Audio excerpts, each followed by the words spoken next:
And if he doesn't have that, he is going to be a danger to the women that he dates. So he needs to have something set up that he's created, something that he's proud of, something that he goes, every morning and he's like, this is what I'm going to attack today. This is what I'm doing every single day. And a guy that doesn't have that, ladies, is not the kind of guy that you need to be waiting for. Thank you for joining us on Dating Today, a conversation about modern dating issues. My name is Brock Olsen. Got Carlos and Maraa with me. And today we're going to be talking about age gaps and the pros and cons. Add it up.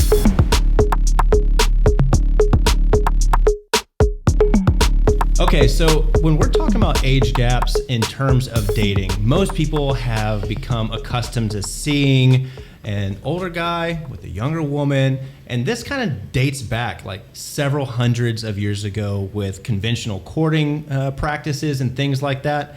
But with modern feminism and progression in society, we're starting to see a significant shift in that. And what we're going to be doing is talking about how we're seeing those societal shifts and how it's got a lot of pros, some of the cons, and just we're going to give you a little bit of our experience in the ways that it's been good for us, some of the things that we've seen that have not been so good, and just see really what everybody's take is on that topic. So I'm going to go right on ahead over to Carlos and Maraa on this topic.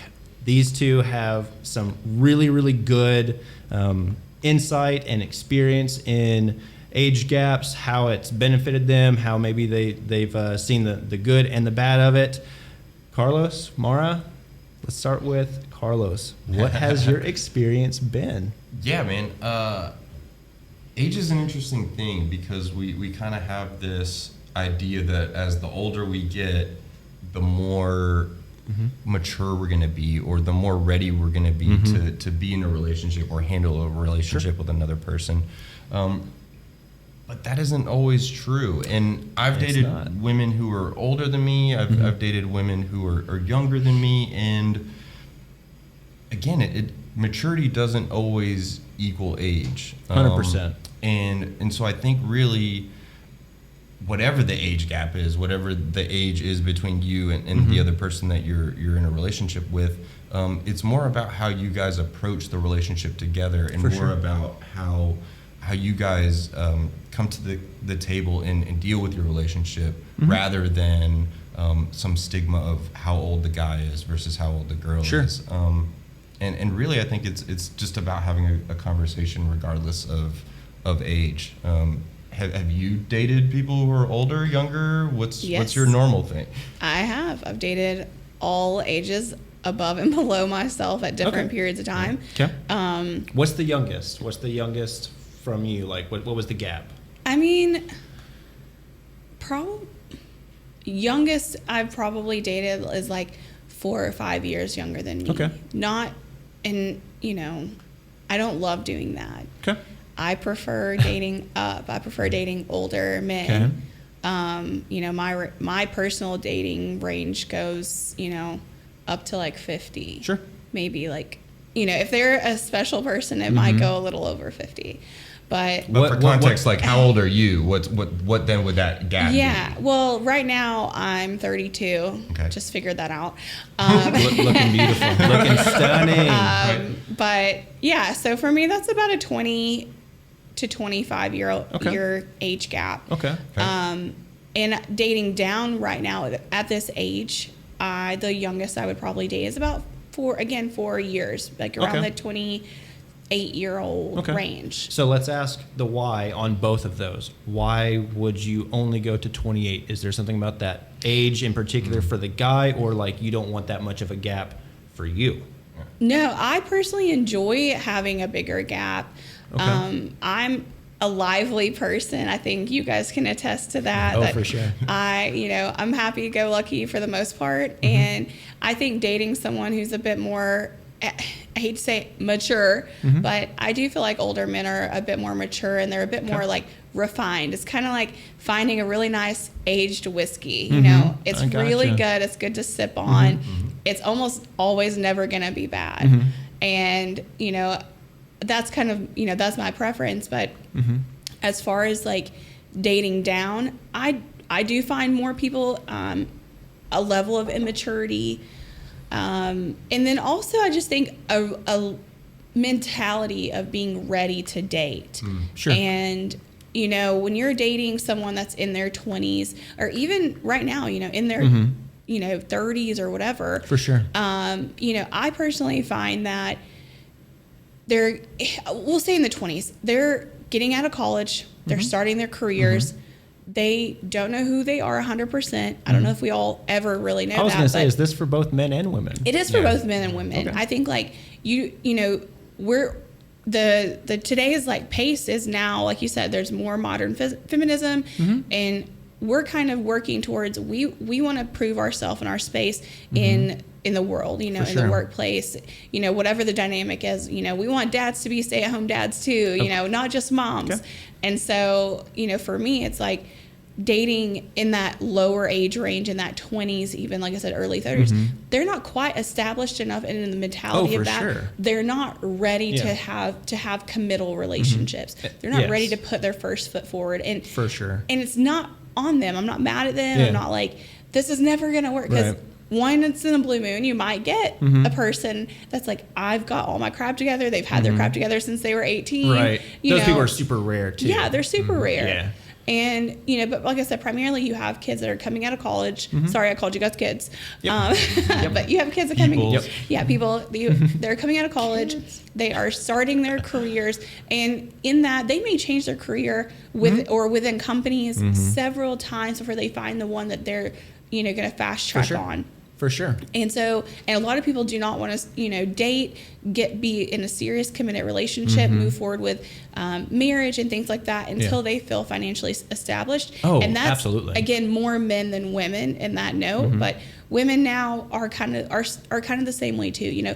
And my perspective on that, being a woman, is I do prefer to be more established now, and I want to be settled and financially secure in that. But I think when you date up, you find that a bit more easier in men and in women. You finding somebody like that. Yes. Yeah. Though, and what Carlos said, like obviously age isn't the, you know, be all of tellers of maturity or life status or social status, financial status. Like you could be a bum. Yeah, absolutely. At 40, he can have his mattress on the floor with no sheets on. For sure. I've seen it, girls.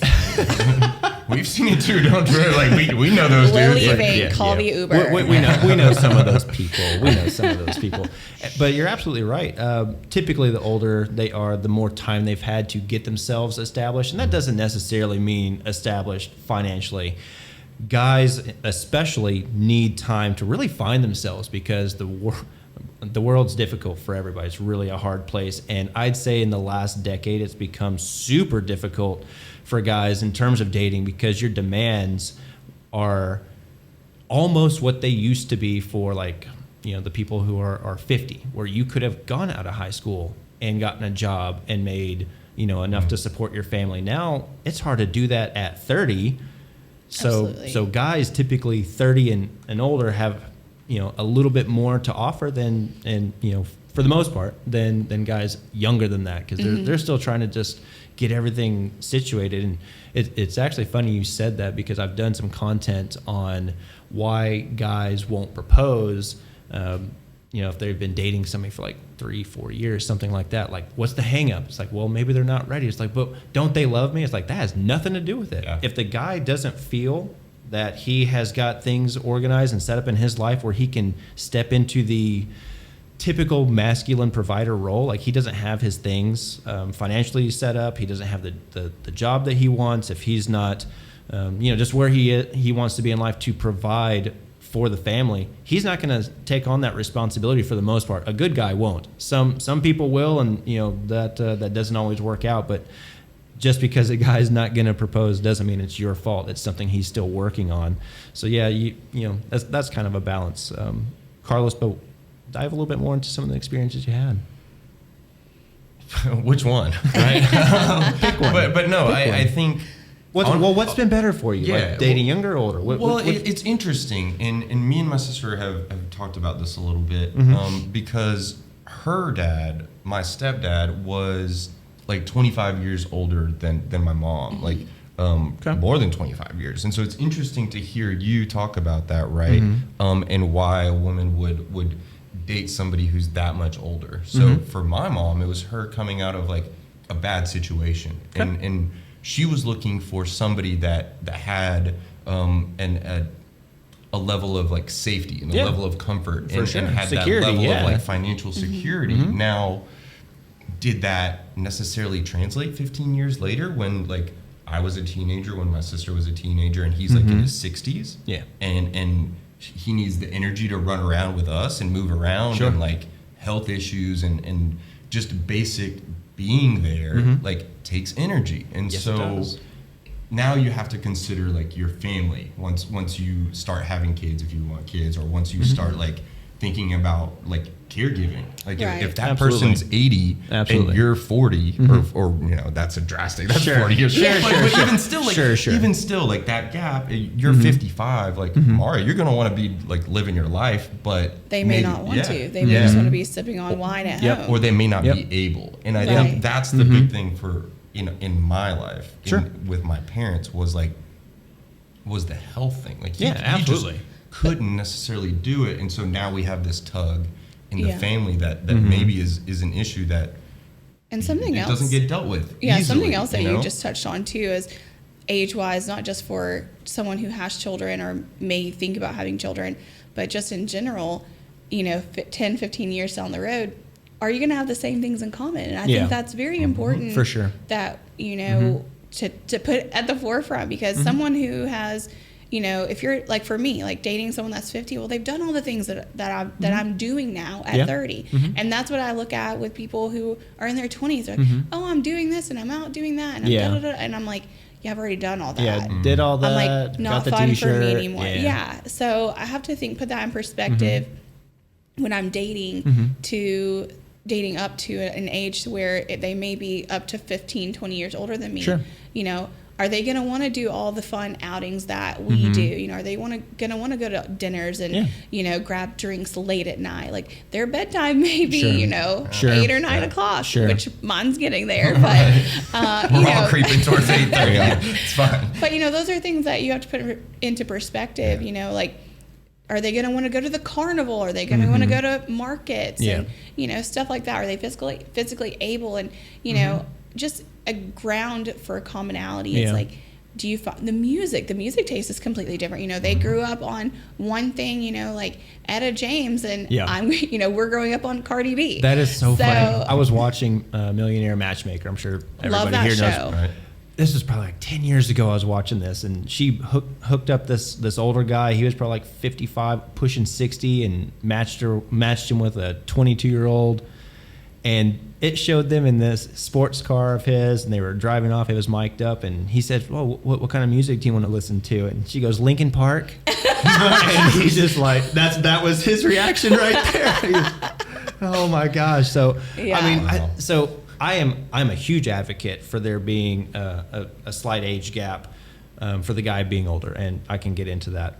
I think that like an 8 to 10 year gap is really good. It gives a lot of opportunity for the guy to have got a lot of things out of his system, to achieved a few things, experienced a few things, bring some experience to the relationship, not be in the you know, kind of the F-boy phase. Hopefully you're beyond that at some point in your life. I mean, they're out there. It's time to chill, and let's just talk quick about like prerogatives to men and women. They, you know, often it's said, well, women mature faster than guys. I actually disagree with that, and I'll tell you why.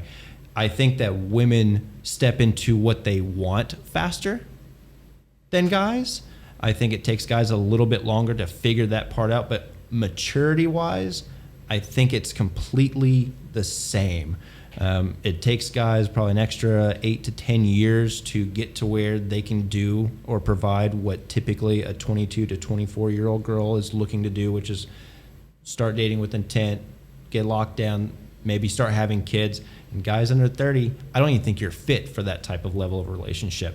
So that's why I think like an 8 to 10 year gap at that point is super important. But the maturity levels, I don't think that like like your off the cuff just actions I think it's relative. are much different.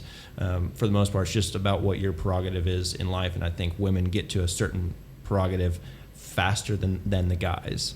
Yeah. And I think, like you said, there will always be those like outliers, right? There's always that special person who's been through a lot, who's gone deep, and it's me. And I'm person. And their maturity far exceeds their years. But that's the diamond in the rough situation. I was That's actually not one of everybody. those. I was one of those for a long time. I married young, didn't do the clubbing thing, didn't do the drinking thing. Because I got in that relationship super young. We were actually only a few months apart, but that was a very interesting experience for me. Was not having hardly any age gap, having hardly any more experience than she did, and it's like we had to experience everything together, and that ended up not working out. I think that you kind of need somebody who's able to lead most of the time in life dynamics to give the relationship a focal point, and whether that's the man or the woman, I don't care. Somebody needs to have a little bit more experience to navigate life just a little bit more, or the relationship and life together more successfully. Because if you two are both kind of just trying to figure stuff out all the time, one, that gets super stressful when you kind of turn on each other. So having somebody who's like, yeah, I've done that. I've gotten a mortgage before. It's no big deal. Let's go do that. Like, I think that definitely helps. That's interesting. Yeah. So you've dated older and younger. Yeah. Which was easier for you? Real quick, say how old you are. I'm 35. I just turned 35. Okay. So I think I had the perception a couple times that because the woman was older, had been through more life experience, that that maturity was going to come with that. And I don't think that's necessarily true.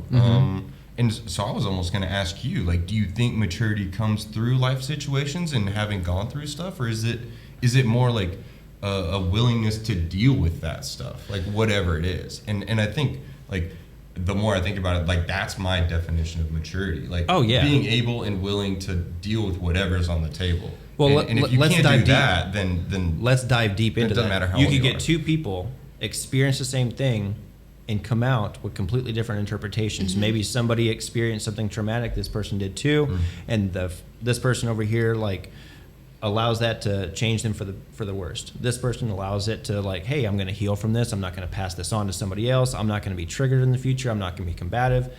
And that can be like, hey, we had the same experience. We're both whatever age, but one person just interprets it and deals with it a little bit differently. And I think that's so about the individual. And but I think that not necessarily it's just about the individual. I think that's someone who really is forthcoming with working on themselves and really trying to do that, and not hiding from this, from the growth, from the necessary evolution of being better. And I don't want to say like someone's even hiding from it necessarily. Sometimes that's the case. But I think sometimes people are just not equipped with the tools to 100%. do that. Yeah, and, blind spots are a thing. 100%. You can be blind to your own bullshit and not be aware all of the it. time. And I think, like, to some levels, I was like one of my first relationships, and I think I've probably mentioned this before, but when we broke up and separated, he always said, the one thing I hated about the relationship was when we argued, you always raised your voice and yelled. You always talked over me, blah, blah, blah. And I never really thought about that. I didn't know that I was doing that. Sure. That's how I've always seen the dynamic in families. That's how, the people I've witnessed argue and fight. So to me, that was just a normal thing. To them, that wasn't a normal thing, and that was something that really hurt them. And so, that's something I took away from that relationship is I need to learn to communicate what is hurting me, in the relationship, or why I feel wronged or why I feel upset about something, and not let it, and not yell about it, but not also let it get to a level of escalation where I'm feeling so frustrated that I have to outburst. And so that's something I've always been continuing to work on. But I think that's something that in these dating dynamics you find where you said immaturity or maturity, isn't always dependent upon age, and that's true because sometimes I've dated older people and they can't communicate. They don't know For how, sure. and they haven't. I don't know if they don't have the tools around them to do that, or they haven't had great, settings, but they also haven't tried. And the same with younger. I've seen much younger people, and that's the thing today is with modern dating, we are seeing communication being at the top of the role when it comes to dating. We're taking it much more seriously because we have all gone through, for the most part, families who have split up, marriages, divorces, Sure. etc. Sure. Families in that type of dynamic, separation, and we're trying to fix that. Yeah. We're trying to make sure we heal ourselves first before we commit to a relationship, because we don't want to be apart. We don't want to break apart. We want to love our person so wholeheartedly For sure. that we don't have to endure that pain that we saw our parents go through or someone in the family. Yeah. And so Yeah, you got to break those generational curses. Seeing that for decades, like, you're going to carry that into your future relationships if you don't handle that. And I think what you're saying, watching like your parents do that, at one point you have to realize that they were also, or are also, people, and they're not perfect. They're full of their own issues and things that they've dealt with. To humanize them to the most basic level is, I think, the first step to undoing those generational curses and stepping away from that, so you can build yourself to be a more suitable partner for future relationships. I think that's really, really important. And timing is also really huge when it comes to dating somebody that's either younger or older, especially somebody that's older, because what we just say, just because you're older doesn't mean that they're exactly mature. Maraa, what have you had the most success with, though? I've always had the most success with dating older. Yeah? I just like How it. much older? You said 8 to 10 year gap, and I would say 8 to 10 year gap. Yeah. Always in that range has always been really pleasant for me. Yeah. Because there's enough in common. There's enough. Because generationally we've grown up with very similar things.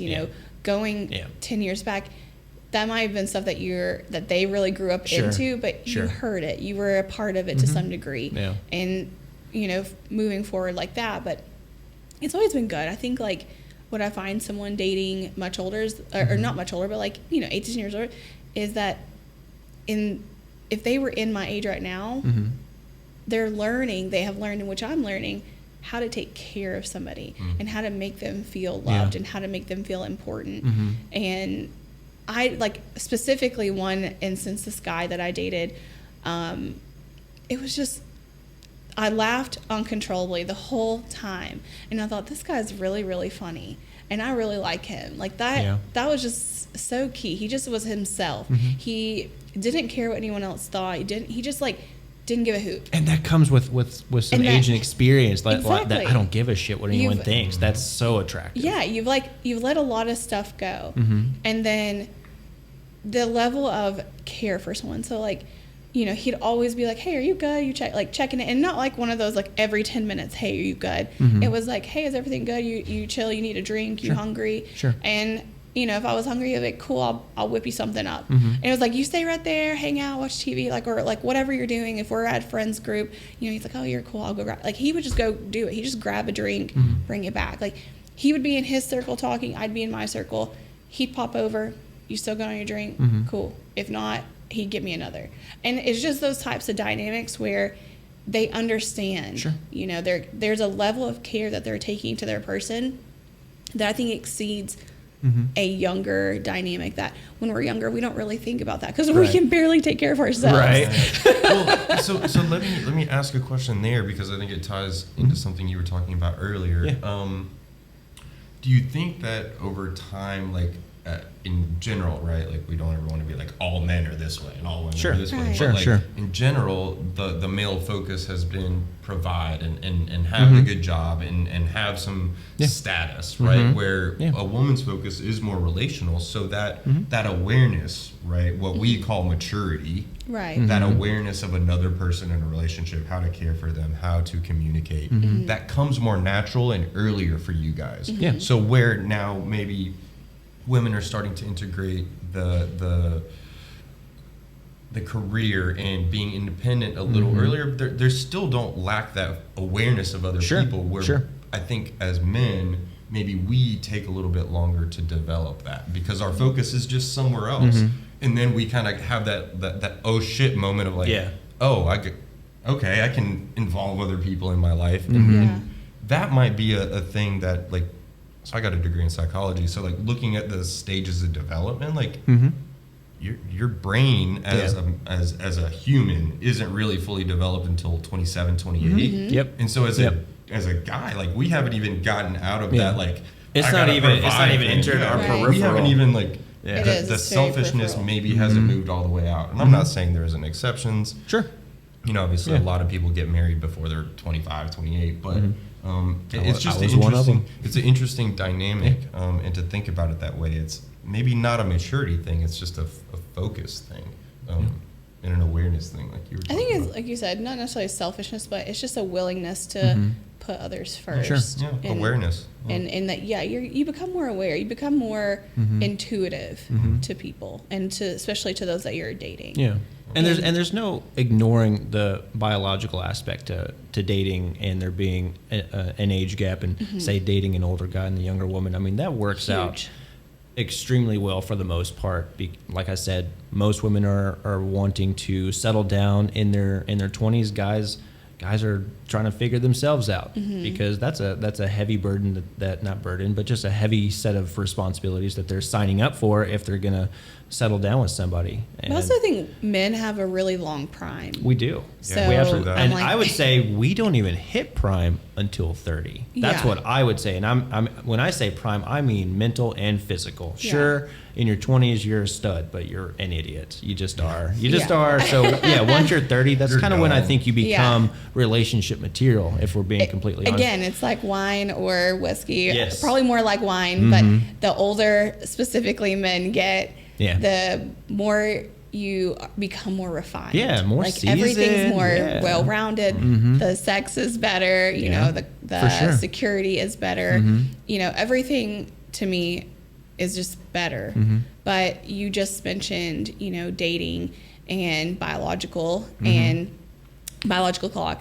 And, you know, for women, like that's a huge thing for me dating up too, is because dating, you know, someone 10, 15, 20 years older than me, there's a lot of other things I now have to add to the plate and in consideration. These people are probably already married and divorced once, twice, sometimes 3. I've never been that many, but at least one divorce, sometimes 2. But that sometimes adds to the levels of maturity. It does. Not saying that that's away. I'm not saying that's a negative, but I'm saying like that. So they may not be ho-hum to get married again. They're like, I've already kind of done that. I'm not really interested in it. So I have to consider, well, what if I come across someone and they don't really want to get married again? Well, do I want to do that? But that's a timing thing. What if, true, it's to some degree it's timing. So it's their wants. It's like they don't want it. For sure. The other part would be, you know, children. They may already have children. They may not want any more children. You know, some of them may be like, well, with the right person and the right timing and, you know, I'll consider and it. I think that's the case for most people. That timing and that right person, once you meet them, experience them, and you're like, oh, I didn't think I'd ever find this. And then you start opening yourself up to all sorts of different types of possibilities that you never thought you'd be open to. But sometimes they're not. Sometimes they're very firm and they're very convicted in what they want, as they should be, as I am.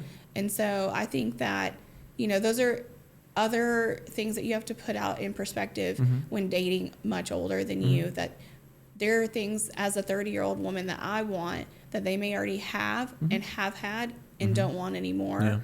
Or don't want it all. Sure. So question then, if you don't mind me asking, like, do you want kids? Like, is that a barrier? Okay, so then, so you are considering that, like, can you physically do this? Can we handle, like, having a kid together? Versus, absolutely. Like, I think about that too. Like you said, your mom dated someone who was 25 years older or something to that degree. And I think about that too. You know, dating up, do I see a more physically fit person in their 40s or 50s? You know, are they able to, do I think like physically that they'd be able to handle having a baby, staying up late, you know, doing the whole thing that they either have or haven't done at this point? And even on the dating field right now, there's tons of like 30s, 40s, and 50-year-old men who are not married, never been married, and don't have kids either. Is that a red flag? Is that a turnoff? Like, how'd you get this far along and never? Sometimes it is, but I think it's subjective and it's case by case. Okay. For the most part, I think like I can't put that judgment out there for every single person to put, or even really put that in a group, because is it a flag though? You're like, I think sometimes we need to figure that out. I think sometimes you should regard it as a yellow flag and not like a caution, like drive by slow and take your time, figure that out. But I don't always say that it's a red flag. I did date this one guy that was an absolute red flag. We all have. But he was older. Dated a he guy was with 50. red flags. Dated a red flag. Got him. Several. He was Stay out of my like business. 49, never married, and no kids. And I'm like, how is a guy 49, on the cusp of 50, looking for marriage, looking for kids? I'm like, why has this guy not found that? Why yet? has nobody locked him down? He's a very something? attractive person. Sure. He has a really great, financial setup. He has a really great secure job.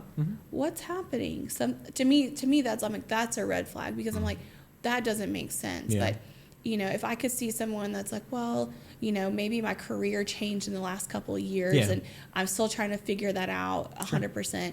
At that age, I'm like, okay, well, that kind of makes sense. So their focus is more right now trying to make sure they're 100% secure in that. But they're still taking, an intent on dating. So that's something that you would say is an acceptable reason to have not been married, is because they've not secured themselves in their job and career. Like, there's really not many other. I think it's a tolerable. I don't want to say acceptable. I think it's tolerable. Okay. Because there's really no other reason though. There's really not many other reasons in that type of setting. But So when does that start being a red flag?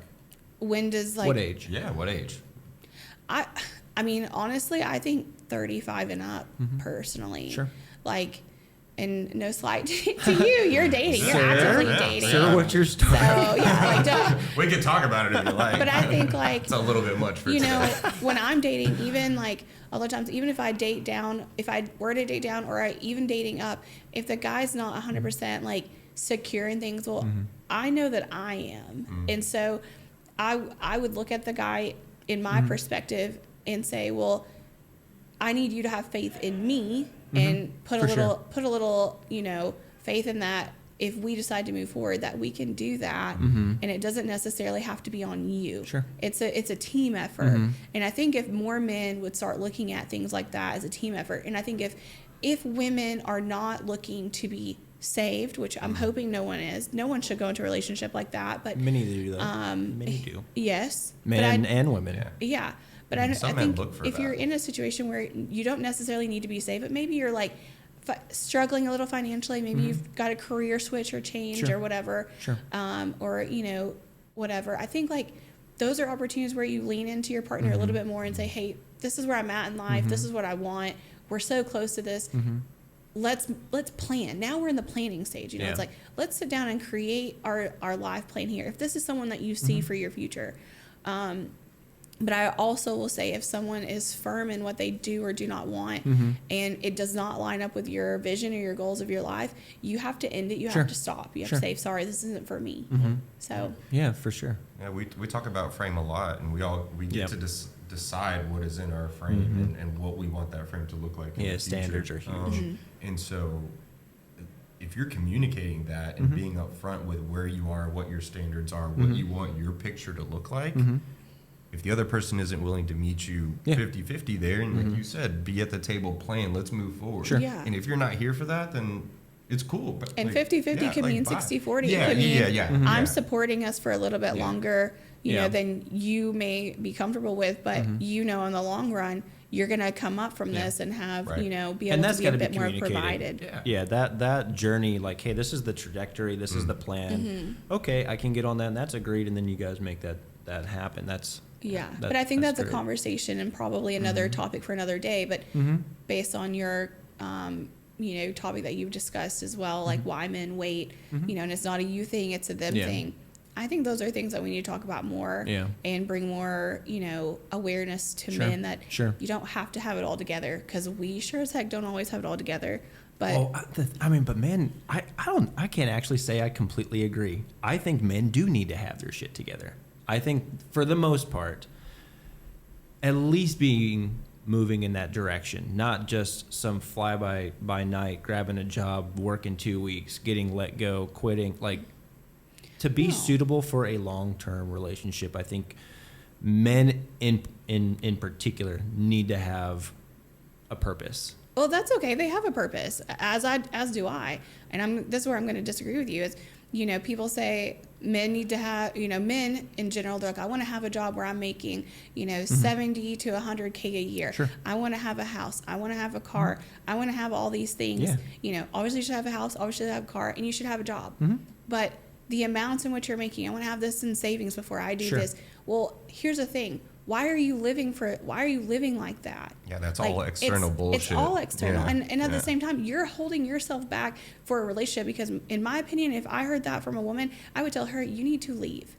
And if the reason, you heard what from a woman? If I heard that her boyfriend or someone they're in a very serious relationship and they've been there for a while, but things are not progressing to that point, it's because he wants to wait until he's financially or until he's ready. Ready and secure. I tell him to leave. I 100% agree. Because that comes back into timing. And no man is truly fit to be in a relationship until he has his shit together. This is the part of the conversation where we're going to shift slightly into talking about hypergamy, what that and women typically want a guy. What hypergamous nature is. Women find attractive a guy who has high social standing, who has a network, who is providing at least for himself.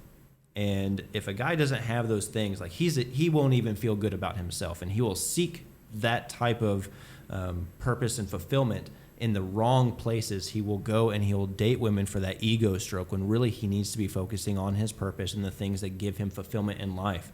And if he doesn't have that, he is going to be a danger to the women that he dates. So he needs to have something set up that he's created, something that he's proud of, something that he goes, every morning and he's like, this is what I'm going to attack today. This is what I'm doing every single day. And a guy that doesn't have that, ladies, is not the kind of guy that you need to be waiting around for. Like Maraa said, hey, if he says he doesn't have his stuff, if he's not feeling ready, bounce. Because you don't need to be waiting for somebody to get ready. You need to find somebody who's already ready. And so I don't know. Let me either clarify or provide some balance because I feel like I agree more with you. But I understand what you're saying because I live that. I'm a dude and it's a subconscious thing with guys. So this isn't something that guys even really acknowledge. They're just like, I don't really feel ready. It's like, expand on that. I can't. Right. I don't know how. Well, I'm trying. But and I also think that's where we have an opportunity in a moment like this where we're talking about what it is versus what it could or should be. What is a better picture? Okay, well, as a guy, if you're focused on your external status and your external making of money and your external shit, your car, your house, whatever, your watch, if that's your focus, then nothing of that is internal. That isn't you building your maturity. That isn't necessarily you building your purpose. It could be a product of you building your purpose. That's what I mean. So I don't just mean your net worth. I mean your network, the things that you're passionate about. If you're not going after these things relentlessly in life, you're not ready. But I think having a purpose and it looking like you're successful or different. And that's where I want to make sure, that's what that's she's not what saying. I'm talking about. I'm not saying hey, I don't want to get in a relationship because I can't afford a Corvette. It's no. Yeah. I'm not talking about Instagram fame. That's not what I'm talking about. I'm talking about a guy that gets up with passion every day and is ready to attack life. And by doing that, he becomes attractive. He just does. So that has got to be his focus. It can't be I'm gonna go chase women all day. It's no, man, you need to focus on your shit. You need to get your life in order, and your life needs to be building. What matters to you, and what matters to guys is going to be different. Yes, you need to be setting yourself up. Yes, and the same for women too. Women tee yourself up. Work on, and we do it differently. Good, fine, absolutely, we do. We do. Yeah, just put yourself in good, settings with friends, find good friends and friends that you trust. And that's the network. That's create what I'm your network about. and both business network and close family 100%. friend network. 100%. Both are really applicable here. Build yourself up financially, get your things right. No one wants to go into a relationship with a bunch of debt. Some debt, or where you're having to okay. rely heavily on your partner for financial things or whatever it is. You shouldn't be asking them for gas money every week, or that's not hey, cool. can you get us dinner every single night or whatever? Like, no, you need to be able to afford dates, which we've touched base on. Afford the same thing that your partner can provide to you close too. to, at least close to, and that's also a timing thing. Like sometimes maybe your partner makes more money than you because you just started a job a month ago and they've got 2 years of experience in that job. That's so different. It's all relative. Yeah, it's relative, but it's different. But I really do like what you said. It's about in those moments like talking about it. Like, you could accept a guy who's like finding his way as long as he like is communicating with you about what that way is. Yeah. Like, you don't have to have the perfect picture as long as you have a purpose, you have a drive. But if he says, "Hey, I quit my job," well, what do you think about getting into? Oh, I haven't even thought about that. Yeah, then that's an immediate turn off. That's a red flag. That's a red flag. Why did you quit your job today? Exactly, and you didn't even discuss that with me. If we're in a relationship, you didn't discuss that you were going to go in and even if like you met him at a bar and you're just chit chatting, and he says, "Yeah, I quit my job." Okay, well that's interesting. What do you got planned? He's like, "No, I'm not even thinking that far ahead." You'd be like, "Okay, like I'm gonna bounce." Okay. And I will say I have a friend who's like that, and again, he's just a friend, and he knows that. He's so aware of himself and where he's at, and he is kind of like, he's like, I might get fired from my job today because I'm not performing great. But he also is in a line of work where he could get another job tomorrow. Sure. So it doesn't really matter. Because he knows his value and what he brings to the market. Like, that's so totally something else. If you don't have any valuable skills or you're not an asset and you don't have a network where you can, hey, Brent, I just left my job. Do you guys still have that position open? Or, do you need somebody with my set of skills? Yeah, come in tomorrow. Like, that's attractive. That is having something set up for yourself in life. But even though he's a friend, I always ask, and I would ask any of my friends, I'm like, if you get fired tomorrow, what are you going to do? Yeah. Like, what do you bring to the table? Or, or if you're going to quit, like, where are you going? Are you putting out resumes? Have you been putting out applications? What have you been doing? And the question is the answer that is returned. Like, what's the response? Is it an appropriate response to that? Or is it like, or is it the red flag response? For sure. And I think a younger guy is more likely to say, "Oh, I don't know, I'll get a job next week or something." But the older guys, I'll go flip burgers for $7.50 until I figure it out. I'm like, it's like, okay, could you not have figured that out beforehand? Yeah, that's fine. But that might be them. Like, cool. You don't have to include that. Exactly. Like, that's great for your life. Figure it out, fam. But I'm gonna go over here. But you're more likely to experience that with a younger group of guys who, again, I say aren't quite long-term relationship ready. Yeah. I think more women will have more success if they're dating guys, or I'm talking serious relationship. If you're really wanting something serious, 30 and above, like I don't and beyond. I don't have an age thing. Above 30, the guys are bringing a lot more value to the table. They've got themselves a little bit more figured out. They've got some things in the works that they're probably going to be proud of, and I think honestly, it's just going to work out for both of you. So. And I just want to throw this out there. I find that dating younger, so for men or women who are much older, 30s, 40s, 50s, dating younger, into their 20s. Sure. I think if you're 50 dating your 20s, it's a little bit of a red flag. It's kind of questionable, even though J-Lo has done it. J-Lo can do a lot of things. J-Lo can do a lot of things, but you're not J-Lo. You're not J-Lo. She is from the block, okay? That's right. But, I think like there's an air because we're younger, me being the younger person in the relationship dynamic is that we bring the youth. We're restoring something to them that they may not have right there or at that age. Sure. And I think that that's fun. It keeps them alive. Like, it keeps them vibrant. I agree. And I Diana think does that for me great. Yeah, and I think that's what they enjoy dating down. So I don't always I know the mentality is like when you see an older man with a woman or an older woman with a younger man, seeing that it's like a lot of times it's judged very heavily, Sure. and especially here in the South. If like, it's significantly, I think If if it's in like 2-3 years, like no one cares. No. But if it's like 10 years, like she's a If straight it's- cougar, you're like, if it's, and even 10 What? is kind of questionable now, but I would say like if you're like in that 10 to 20 year gap or older, it is heavily looked down upon. And for me, I'm like, I Sure. have to, as I get older, I'm like, well, a 50-year-old doesn't look quite as 50 as they did when I Sure. was 20. Yeah. So I'm like, Yeah. I'm like, And they where don't look you that are on bad. that scale definitely depends on what you feel is like if you're course. a 40-year-old woman, a 30-year-old guy, or a 50-year-old guy is all game. Like, and that's a Yeah. 20-year gap. Yeah. So yeah, I think that's all super relevant. Well, Yeah. I think that That's a lot. that hits We did a lot of our good points here. Okay, yeah, that wraps it up. Want to thank everybody for joining us on Dating Today, a conversation about modern dating issues. Carlos, Maraa, say goodbye. Adios. Later. See you guys later. Add it up.